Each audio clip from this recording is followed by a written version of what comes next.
Et salut tout le monde, bienvenue aujourd'hui pour une nouvelle vidéo qui, euh, qui va être un peu salée.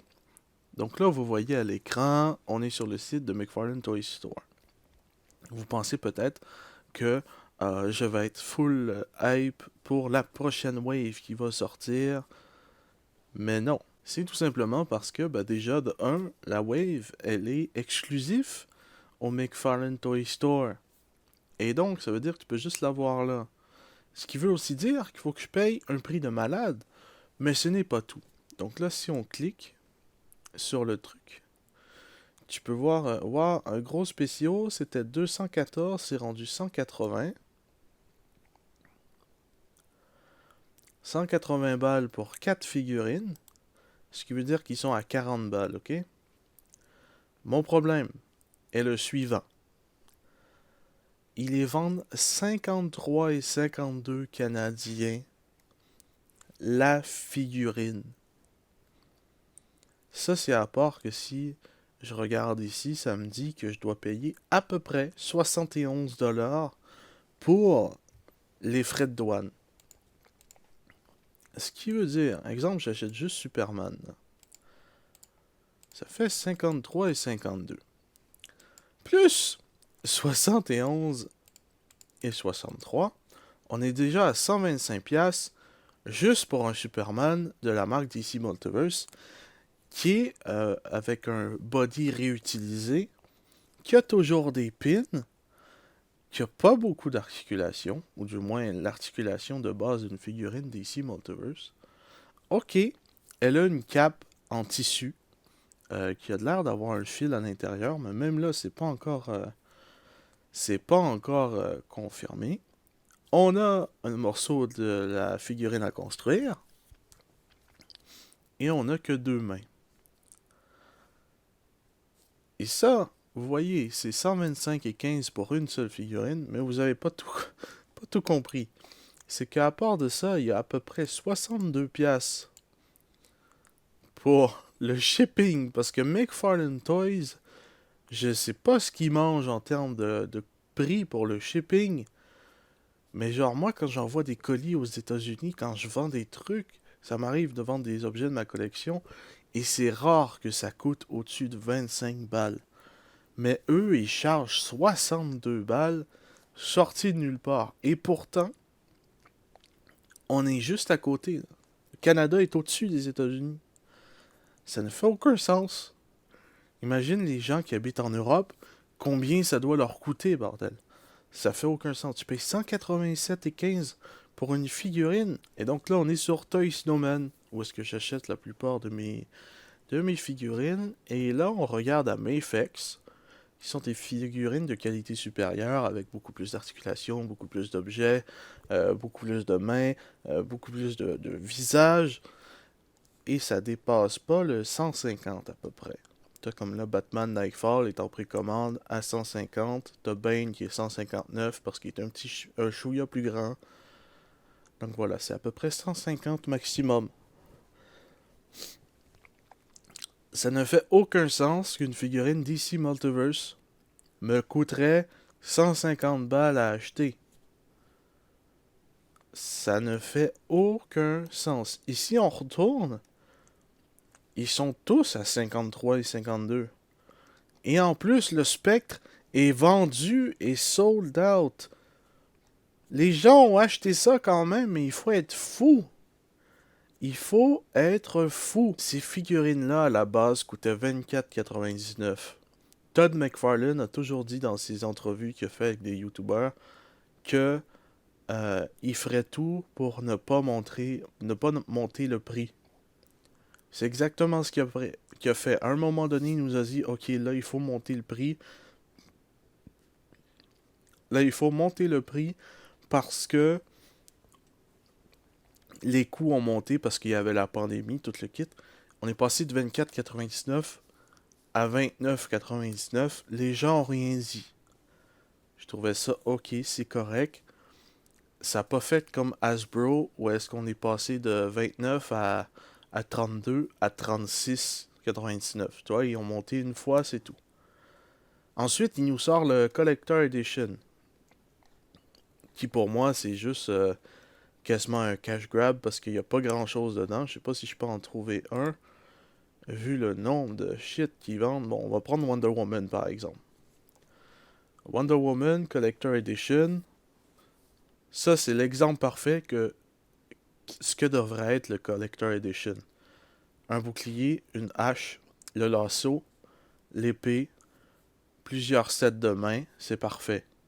T'as toujours le style de ce truc pour la carte que personne ne veut, mais ils s'entêtent à le mettre. Wonder Woman, pour moi, c'est l'exemple parfait du bon Collector Edition. Ils vendent ça 40 balles, Collector Edition, au Canada. C'est 39,99 sur Amazon. Voilà. Euh, mais la plupart du temps, c'est pas... voilà. Ça, si je prends ça pas comme exemple, il y a Crypto, qui est pas une figurine articulée, qui est juste un truc moulé. Il y a un Superman Super Beef que, bon, pas grand monde veut. Et il y a un set de mains supplémentaires. Tu vois, c'est pas le truc le plus foufou pour 10 balles de plus. Mais là, si tu rajoutes 10 balles de plus, t'as les figurines de base que t'avais à 29. Ça ne fait aucun sens. Qu'est-ce que vous avez fumé? Qu'est-ce qui s'est passé avec cette wave-là? Est-ce que c'est parce que votre produit se vend un peu mal en magasin? Parce que oui, si tu regardes les vidéos des gars qui font des toy hunt aux États-Unis, McFarlane Toys, il y en a partout sur les pegs. Partout. Et ça tombe dans les trucs invendus et voilà quoi. Mais en même temps, pense à ton choix euh, que tu fais quand tu sors des figurines. Qui veut un truc, un White Knight Jokerize version? Qui veut ça? Qui veut des versions Jokerize? Ok, tu vas te faire de l'argent, c'est bon. Qui veut un Green Lantern Batman? Je sais pas, donnez-moi autre chose, donnez-moi... Je sais pas, il y a plein de waves que tu peux faire. Arrêtez de tout le temps vous concentrer sur Batman, Superman. Il y en a plein. Si vous sortez une figurine de Power Girl demain, elle est sold out. Sûr et certain.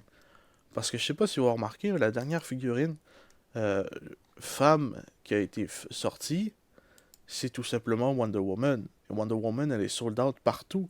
Wonder Woman, elle a souffert du cas de Bane. Bane s'est vendu à une vitesse folle parce qu'il était attendu comme jamais.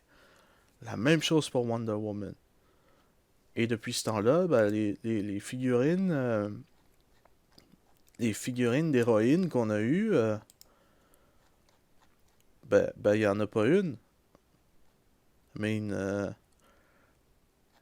la seule fois qu'ils nous sortent des figurines de femmes, c'est quand c'est des figurines qui font partie d'un film. Comme Batman et Robin. Même la wave de Christian Bale, on n'a pas eu Catwoman.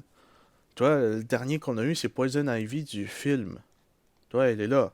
Et là aussi, elle a été sold out. Mais vous faites quoi?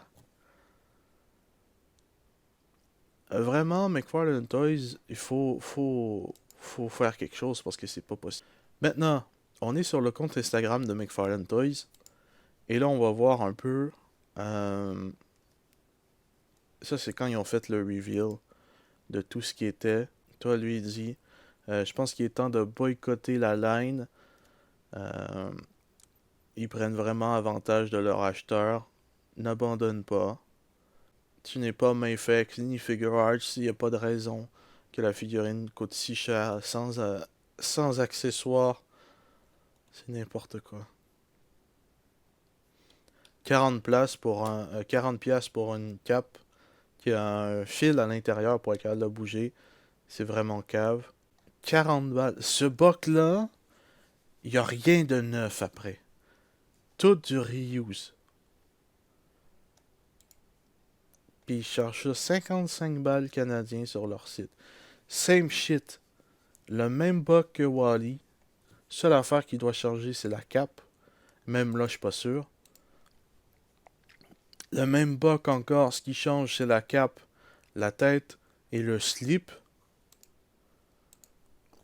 Puis ça, c'est juste complètement nouveau. Mais combien de fois vous avez fait des figurines complètement nouvelles pour des personnages que tout le monde s'en bat les couilles? Je comprends pas. Moi qui adore collectionner les figurines de McFarlane Toys, je pense qu'il est vraiment temps que je fasse un tournant et que je me calme un peu sur les figurines de McFarlane Toys. Je pense qu'il est temps que je passe au niveau supérieur et que j'aille voir un peu ce que Mayfex et ce que SH Figure Arts sortent. Certes, ok, j'aurai moins de figurines, je vais en avoir moins souvent, ça veut dire moins de reviews. Mais bon, quand tu vois Hasbro qui demande 36,99$ pour une figurine qui a pas de pin, qui a trois quarts du temps, c'est quasiment les meilleures articulations dans le game. Oui, il y a du reuse, oui. Ces figurines-là sont faciles à acheter. Il n'y a pas de shipping de malade. Donc voilà, je comprends pas. N'hésitez pas à me dire en commentaire ce que vous pensez à ce sujet. Je vous dis à la prochaine. Portez bien tout le monde. Peace!